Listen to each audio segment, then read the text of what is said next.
What's up, YouTube? Welcome back to another YouTube video.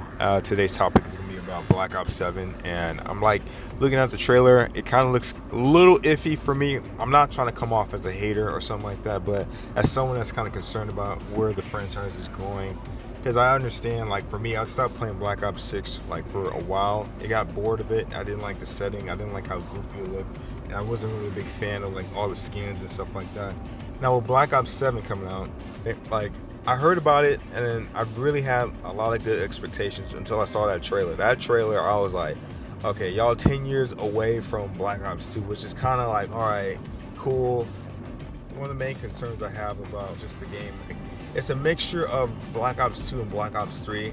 I wanted to be just boots on the ground and them just running around shooting and stuff like that, and just kind of, going along with that kind of simple storytelling. But they want to have characters hopping around, going crazy on that stuff. And with Black Ops 7 coming out, I'm like, dude, it's just like I'm not really a big fan of all that stuff. I want to be like just this grounded game where you can have like a cool setting, but like have it more of something where Black Ops 2 was kind of growing up and stuff like that. And I really appreciate it because, fun fact for me, when I first got the 360 back in 2012 going to 2013, Black Ops 2 and Battlefield 3 was like the first two games I really got and really got delved into the franchise, and I really loved it ever since then. And Black Ops 2 just always had this special place in my heart, and it was like the best game. The campaign was awesome, the multiplayer was phenomenal, the zombies was fantastic. Transit, I'm like, are you freaking kidding me? That shit was amazing. So, they're gonna make a sequel towards the game. I'm like, all right, cool, like let's see where it goes. Only to hear it's gonna be set in 10 years away from the original Black Ops 2 game. And on top of that, it's just they're bringing back David Mason and Harper. It was Harper, his friend, Raul Menendez. Three returning characters and a couple other ones too, but three returning characters towards that game. I'm like, okay, cool. And then I saw the first trailer, and I'm like, why y'all hopping around like it's Infinite Warfare? Like, what's going on here? Like, I thought we weren't doing that goofy shit. What's going on, Activision? Aren't y'all listening to the fans? I'm looking at this shit like, did we say that we didn't want this? Why y'all bringing this back? What's going on? And I'm like, damn, and I played a little bit of Battlefield 6 beta, and I played like probably a cool hour or so. I'm busy. I'm doing all this stuff, so I'm like, I don't have time to play like that. I'm not like a gamer YouTuber or anything, but I did see other people play the game, and it looked pretty amazing. Like, a lot of people were having a good time playing the damn game and really showing up for what they have for it. Cinematic moments, like it looked like Battlefield 3 all over again. And it was just Battlefield 3, Battlefield 4, and Battlefield 1, all combined, and really good step up for what direction EA is going in. I really appreciate what they're doing with all this stuff, man. It's like, it looks crazy, it looks fun. The main thing, it looks fun to play. So they put Battlefront 3, developing Battlefront 3, down for this, so it looks pretty promising. But with Black Ops 7, I'm like, yeah, it looks a little iffy for me right now. I'm not trying to be a hater or anything, like trying to cancel Call. I want Call of Duty to succeed. I'm a positive person. I want shit to succeed. I don't want this shit to break down. That's why it's so generic when you hear people want things to kind of like go down a downward spiral and want a franchise to die. Yeah, I may not be listening to the fans, but I still have that soft nostalgia for the older cards. Now the main thing with this game is, it looked like it was doing too much. Like Black Ops 2 was more, from what it looked like, it's more of a trippy shit like from Black Ops 3, and I really wasn't a big fan of the campaign.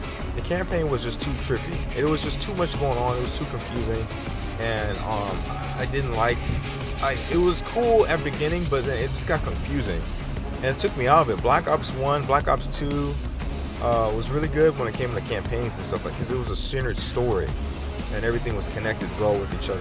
It talked about David Mason, Alex Mason from the beginning, and then David Mason from Black Ops 2, and it kind of just gradually just went towards that topic right then and there. I thought that was really cool how they did that transition from Black Ops 1 to Black Ops 2 seamlessly.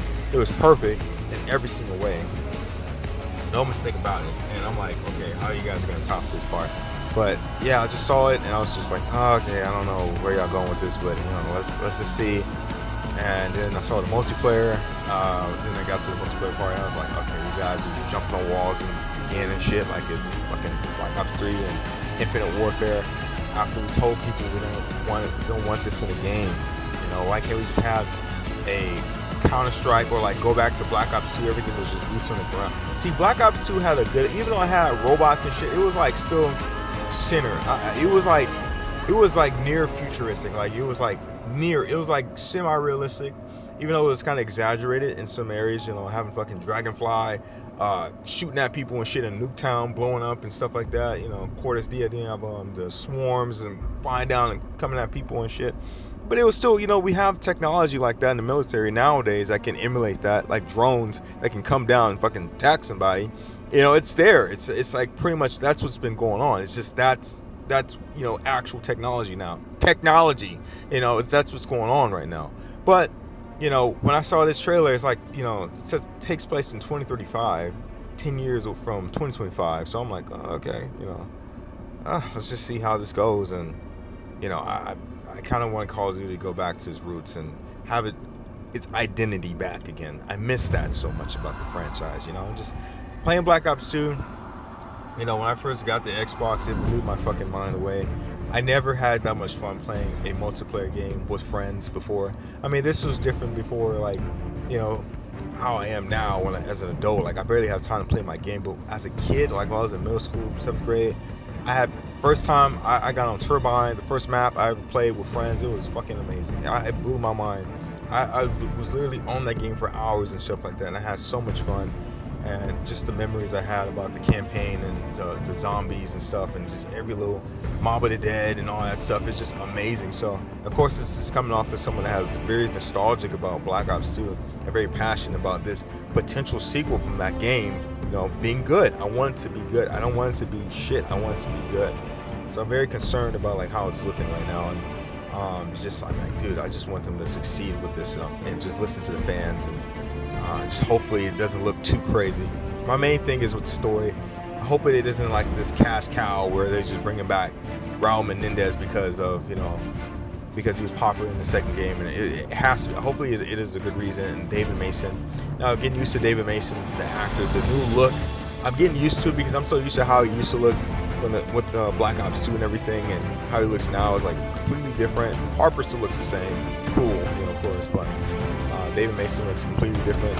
And other people saying he looked like Raul Menendez's son or some shit. I'm like, okay. But it's just, I gotta get used to it. I know it's different facial technology and stuff like that, but still, it takes me a second to get used to that. But my main complaints, or my main concerns, I would say, because we're gonna be positive. We're gonna be positive. My main concerns is the multiplayer and how the game is gonna be too futuristic. It's gonna be doing too much. I'm a little concerned because, you know, it's kind of running through the same Battlefield 1 and Infinite Warfare back in 2016. Never forget when those games came out. It was like one of those things where, yeah, Infinite Warfare was not looking good when it came out for release, and everybody was like just trashing on it and be like, oh, this game's gonna suck. It's gonna be the worst game, Battlefield 1. Yeah, you know. And it's, you know, history's repeating itself now. It's like Battlefield 1, Battlefield 6 is looking pretty good, and people are not really supportive on Call of Duty. Shit comes down with it, so I'm trying to figure out what they're gonna do with that. So hope for the best. Hope for the best. But yeah, that's my thing with all this stuff, man. I just want this franchise to be fucking successful. I just want it to be good. You know, because with Call of Duty right now, like they've just been releasing stuff year after year, and I kind of fell off with the series. I played Black Ops 6. It was really good. It was a fun game, but I just, the multiplayer was just too fast, too twitchy, just too brain rot for me. And Call of Duty's always been like that, but this one felt different. It was just with the Omni movement and stuff like that. It felt just too fast and just doing too much. And like you gotta be cracked up on caffeine just to stand a chance against these players and stuff. And I'm like, dude, I don't got time for that shit. I'm not streaming. I'm not winning for money. I'm not dancing like a stripper on the pole for this shit. I want to have a good casual game with a good skill, you know, a regular base match, no skill based matchmaking, none of that goofy shit. I just want to have a simple game and just play it. That's it. And so I was like, all right, you know, this is how it is. And the whole aesthetic of the Black Ops 6 is set in the 90s, but it doesn't feel like you're set in the 90s, which is a missed opportunity for the franchise for doing that. Like, you have it in the most unique era of pop culture, but you don't have the setting defined as being in the 90s. Yeah, you have Beavis and Butthead, but what the fuck? Why are you adding those characters? You adding like Nicki Minaj, you know, you adding people, you know, all kind of these weird, like Seth Rogen, like all kind of Ninja Turtles, all kind of weird shit that doesn't have anything to do with the decade that it's supposed to be set in. And now you want people, you're like, whoa, what guys, still give it a chance, still give it a try. Look at this shit. I can't take it seriously, and I miss how serious Call of Duty used to be, and I miss that tone. The big thing about all this stuff, I miss how serious Call of Duty was back in the day. That shit was serious. It's one of those things where, I mean, it left an impression on me with the Modern Warfare series and the Black Ops series too. Like, it took itself very seriously, and those characters were believable. They were inspirational. They were someone to look up to. No matter how tough life gets as a soldier, you got to just keep pushing and moving forward. And I actually took a lot of like inspiration off of those characters, those fictional characters and stuff like that. Believe it or not, I really liked seeing those guys, you know. And it was just, it felt like a whole brotherhood. And I actually missed that. I missed the oomph they had, you know, the masculinity, all that shit. That shit was just cool to me, seeing that, you know, within that game. And just hopefully it returns back to its normal habitat now. So hopefully, and I'm like, dude. People in the comment section on fucking Black Ops 7 say, we're gonna go pre-order Battlefield 6, and I'm like, all right, guys, geez, you guys are doing a little too much, but hey, screw it. But yeah, that's pretty much me just talking about like Black Ops 7 that's coming out right now. I'm very concerned about it. Pretty sure you guys are too. Let me guys know in the comments if you guys are some OG 360 fans. I'm an OG Xbox 360 guy. With that stuff. That stuff was amazing. And yeah, thank you guys for listening. You guys take care. Peace.